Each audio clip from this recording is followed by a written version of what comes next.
Extract the gem, a slightly messy darkroom reflection, aka Why the Dark Isn't Out to Get You, by Janine Thompson.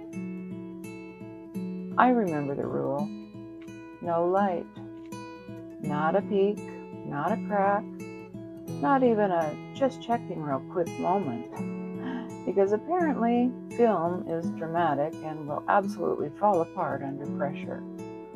If I'm being honest, I understand that.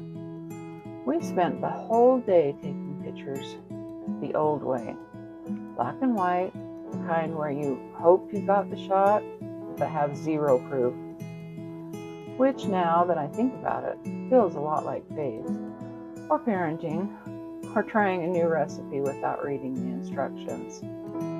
Click, a moment captured, a tiny little promise, but then straight into the dark. And here's the part I don't love. It stays there, hidden, unseen, doing important work that nobody claps for. Why is it that the things we want most, the beautiful, meaningful, hey, this is going to matter someday things, have to spend so much time in the dark? And not just once. Because just when you think, okay, we did the hard part, nope. Now it gets dunked in chemicals, harsh ones, the kind that smell like they belong under your sink, with a warning label and a prayer. And what do you get after that? Not the picture, of course not.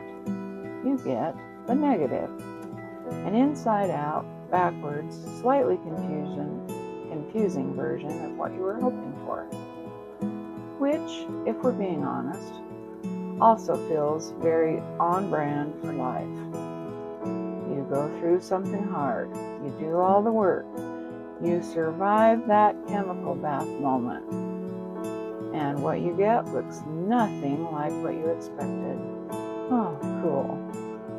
But wait, we're still not done. Back into the dark it goes, because even now, even with something formed, too much light too soon will ruin it. Now, isn't that something? Even the good things need time before they can be fully seen. So, there I am, watching as the negative is held carefully over the photo paper, and light is introduced like it's on a dimmer switch, gently, strategically. Some places get more light, some are protected from it, and slowly, like is it even working, slowly, the image appears. Not forced, not filtered, not instantly perfected, just revealed. And now here we are, living in a world where we take 47 photos, pick our favorite, add a filter called effortless flow, and call it a day. But we've lost something, haven't we? The patience, the mystery, the willingness to sit in the dark without assuming something's gone terribly wrong. Because life, real life that is, still works like the darkroom. Our stories do too. We want the clarity, but we don't want the process. We want the picture, but not the waiting. We want the gem, but not the digging, or the pressure, or the chipping away at things that don't belong. But gems, they don't grow in the spotlight. They form in the dark, under pressure, hidden where no one is applauding. And then someone goes looking and they find it, they work at it, they refine it. And only then does it catch the light. So maybe the dark season you're in isn't a dead end. Maybe it's a dark room. Maybe what feels backwards right now, confusing, inverted, not what you expected, is just your negative. Necessary, temporary, full of promise. And maybe, just maybe, the reason it's taking longer than you life is because rushing it would ruin it. I know, I don't like that part either. So here's the question I'm sitting with, and maybe you are too.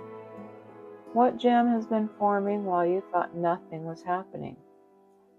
What beautiful image is still developing in the quiet places you've been trying to escape? Well, stay a little longer. I know it's uncomfortable. I know it feels unproductive.